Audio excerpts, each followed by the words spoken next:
자, 우리는 계속해서 사무엘상을 통해서 이제 사울이 왕으로 세워지는 장면들을 살펴보고 있습니다. 오늘은 이제 사울이 다음 장에는 이제 왕이 되기 직전까지 왔습니다. 근데 이 장면은 사울이 사무엘로부터 어떤 메시지를 받아요. 그 메시지들을 보시면 10장 1절부터 8절까지의 내용들이에요. 누구를 만날 것이고 뭐 할 거고 하는데, 오늘 우리가 읽었던 9절을 보시면 그가 사무엘이 떠나려고 몸을 돌이킬 때 그 징조가 다 응했다라고 나오죠. 그러니까 사울은 지금 특별한 은혜의 흐름 속에 있으면서 하나님께서 약속해 주신 것들을 모든 것을 다 경험하고 있는 중입니다. 특별히 오늘 본문을 보시면 사울이 정말 큰 은혜를 받아요. 그래서 그가 만났던 선지자들과 함께 예언하는 장면이 나옵니다. 그 장면을 보고 사람들이 하는 말이 오늘 본문에 나와 있어요. 11절에 사람들이 사울이 선지자들과 함께 예언함을 보고 이르되 사울도 선지자들 중에 있느냐, 이런 말들을 하죠. 그래서 여러분들 나중에 유튜브 보시면 확인하시겠지만 설교 제목이 네가 왜 거기서 나와입니다. 네가 왜 거기서 나와, 이게 바로 오늘 설교의 제목이에요. 왜냐하면 사울이 지금 있을 때가 아닌데 사울이 나타난 거예요. 사람들이, 사울을 알던 사람들이 왜 사울이 거기 선지자들 중에 있느냐, 사울 네가 왜 거기서 나오냐 라고 말하고 있는 거죠. 그러면 사울이 지금 여기 왜 있는지를 한번 살펴보려고 합니다. 하나님께서 이스라엘 백성들의 요구에 따라서 왕을 세워주시기로 작정을 하셨어요. 그리고 사울을 택하셨죠. 저번 시간에 우리가 알았던 것처럼 사울이 나귀를 찾으려고 돌아다니다가 우리가 봤을 때는 우연처럼 보이는 사건을 통해서 사무엘과 사울이 만나게 되고, 그때 사울이 기름 부음을 받습니다. 그리고 나서 오늘 본문에서 사무엘이 말해준 대로 모든 징조가 다 이루어지고, 이어서 지금 사울은 선지자들 속에서 은혜를 받아가지고 예언을 하고 있는 장면이 오늘 본문이에요. 그러면 오늘 본문을 기초로 생각해보면 하나님께서 일을 하시는 방법에 대해서 하나님은 이렇게 하시는구나를 알 수 있고, 동시에 그럼에도 인간은 연약하구나, 이 두 가지를 알 수 있어요. 자, 먼저 하나님께서 일하시는 방식을 보겠습니다. 이스라엘 백성들이 왕을 요구했어요.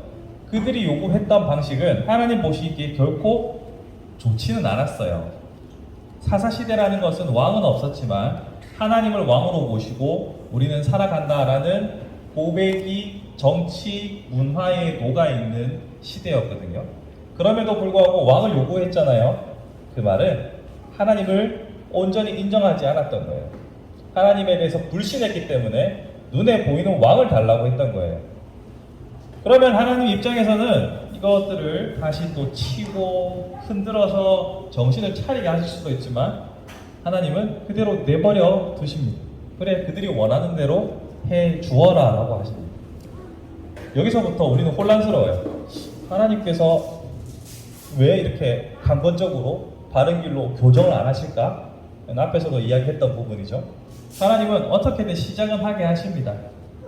근데 그렇게 시작을 할 때 세워진 사람이 사울이에요. 그럼 하나님께서 사람의 뜻과 사람의 욕심으로 시작되었음에도 불구하고 하나님의 사람을 세울 때는 하나님께서 은혜를 베풀어 주시고 계신 게 바로 이 장면이에요. 사울이 특별히 은혜의 길을 걸었던, 하나님을 사모했던 사람이라는 기록은 없어요. 그렇지만 하나님께서 하나님의 일을 하시기 위해서 사울에게 지금 기름 붓고 은혜를 베푸셔서 선지자들 사이에서 예언을 하게 하실 만큼 크신 은혜를 베풀어 주고 계신 거죠. 그러니까 하나님께서 일하는 방식을 여기서 살펴보면 하나님께서 무조건적으로 하나님의 뜻으로 우리를 강하게 철도 위에 기차가 그 노선에 따라서만 움직이는 것처럼 가는 것이 아니라 우리의 생각과 우리의 고집과 우리의 원하는 바들도 하나님께서는 언제든지 그래 네가 원한다면 수용해 주시는 거예요. 아주 크게 벗어나지만 않는다면, 만약에 하나님을 떠나고 하나님을 부정하고 하나님 나는 하나님 모르겠습니다 라고 떠나가지고 쳐서 복종시키는 일이 아니라면은 하나님께서는 어지간하면 여러분들의 뜻과 생각을 반영해 주셔서 하나님께서 인도를 하세요. 그러면서 은혜도 주십니다. 우리의 생각에, 우리가 생각하기에 이스라엘 백성들이 왕을 세워달라고 해서 왕을 세웠잖아요. 그러면 하나님 보시기에 그렇게 썩 좋은 건 아니잖아요. 그러면 하나님께서 그냥 이 시스템, 왕정 시대가 박살났으면 좋겠어요. 이걸 우리의 삶의 예를 들어보면 우리가 주변에 보는 사람들이 저 사람 신앙생활 저렇게 하면 안 될 것 같은데 왜 하나님이 저 사람에게 은혜도 주고 복도 주시는 거지? 라는 생각이 들 때가 있죠. 없으면 좋은 거고 있을 때가 있어요. 그런데 하나님은 이렇게 하시는 거예요. 어떻게든 네가 원해서 내가 그래 네가 정 그렇다면 해줄게. 은혜도 줄게. 근데 우리가 사울의 최후를 알잖아요. 그 뒤의 일들은 본인의 몫이에요. 그렇기 때문에 사울처럼 지금 선지자들 사이에서 예언을 하고 지금 어떤 모습을 했든지 간에 내가 왕년에 이런 거는 아무런 의미가 없는 거예요. 하나님은 긍휼하시고 자비로우셔서 우리의 고집을 굳이 꺾지 않으시고 은혜도 베풀어 주셨고 우리는 사울이 네가 왜 거기서 나와 있는 것처럼 우리도 은혜의 자리에 있을 만한 사람이 아닌데 은혜의 자리에 있는 복을 받았음에도 불구하고 그것은 그것이고 살아가는 삶은 결국 본인 몫인 거예요. 내가 왕년에 뭐 했는데 내가 왕년에 이랬는데 그거 무슨 소용이 있습니까? 내가 왕년에라는 말을 많이 하는 사람일수록 지금이 불만족스럽다는 얘기예요.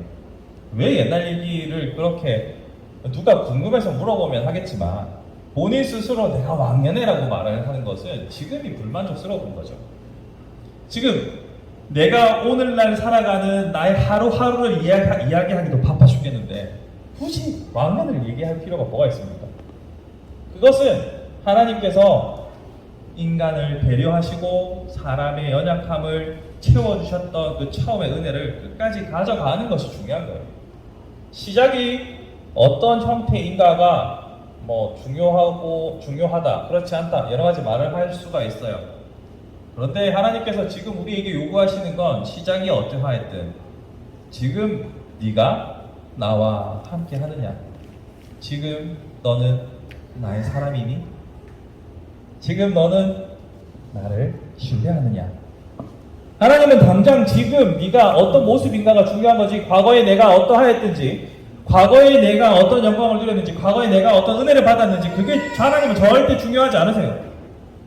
하나님께서 여러분들에게 기도하는 가운데 음성으로 들려주실 때 지금 여러분의 상태에 대해서 논하시 너 옛날에 그랬잖아. 너 옛날에도 그랬잖아. 우리가 싸울 때 정치 사는 거 있잖아요. 니네 옛날에 그랬잖아. 니네 옛날에 그랬잖아. 그런 거 있잖아요. 하나님 어떻게 그렇게 하십니까? 하나님은 나는 지금 네가 이러길 원한다. 나는 지금 네가 나를 더욱더 사랑하고 지금 네가 더욱더 나를 찾기를 원한다라고 하시지 과거의 나에 대해서 말씀하지 않으세요. 그저 연약한 우리 인간만이 과거에 매여 있는 겁니다. 사울이 지금 그의 의지와 상관없이 기름 부음 받고 이스라엘 백성들이 하나님의 거룩하신 뜻과 상관없이 자신들의 욕심을 따라 행하고 있지만 그럼에도 하나님은 지금 사랑을 베풀어 주고 계세요. 그 말을 우리에게 적용하면 우리도 철없이 살아왔지만 하나님께서는 은혜를 베풀어 주셨어요. 그러면 그 은혜를 토대로 우리는 더욱더 자라나야 하고 그 은혜를 토대로 하나님과 더욱더 친밀히 교제하는 것이 중요합니다. 그래서 처음 설명할 때 하나님께서 인간을 사용하시는 방법과 인간의 연약함에 대해서 얘기한 겁니다. 처음 마음을 끝까지 가져간다는 것은 누구에게나 어려운 일입니다. 그러나 하나님과 함께 하는 것은 내가 처음 마음을 지켜내려고 애쓰는 그것보다는 훨씬 다른 차원이에요. 그러니까 실시간으로 내가 하나님과 교제하고 하나님의 뜻을 묻고 살아간다면 처음 마음보다 오히려 더 깊은 은혜와 성숙한 믿음으로 하나님을 대면하고 있는 자신을 발견하게 될 겁니다.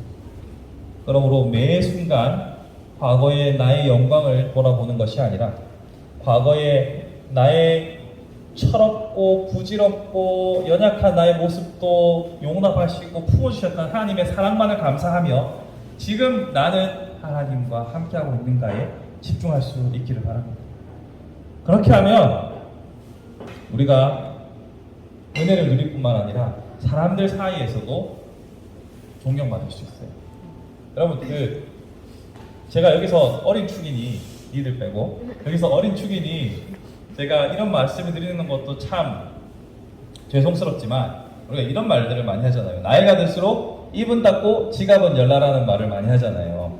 그런 말을 하게 되는 것이 뭐냐면, 나이가 들수록 우리가 하는 말의 비중에서 점점 과거의 이야기가 많아지게 되는 거예요. 어쩔 수가 없습니다. 그래서 오늘부터 여러분들이 하는 기도의 제목은, 하나님, 저도 나이가 들어서 입을 닫고 지갑을 열게 해주세요. 뭐 이런 기도도 좀 좋겠지만, 하나님, 제가 나이가 들수록 오늘 얘기할 거리들이 많아지게 해주세요. 이런 기도 제목도 저는 참 멋질 거라 생각합니다. 오늘날에 나를 얘기할 것들이 많다는 것은 내 주변에 사람도 많다는 얘기고, 사건도 많다. 뭐 안 좋은 사건은 이런 거 말고요. 사건도 많다는 거고, 해프닝이 많다는 거잖아요. 나이가 들수록 과거의 이야기가 아니라 오늘날의 이야기를 할 수 있다면 그만큼 우리는 나이가 들어서도 즐거운 삶이라고 저는 생각을 합니다. 그래서 여기 계신 우리 모든 성도님들의 삶에서 나이가 들수록 과거가 아니라 오늘을 얘기할 거리들이 많아지면 좋겠다라는 생각을 해봅니다. 말씀을 정리해 보겠습니다. 하나님께서는요, 이스라엘 백성들의 불순한 의도로 시작된 왕정이었지만, 하나님께서는 그렇게 나무라지도 책망하지도 않으시고 오히려 복을 주셨어요.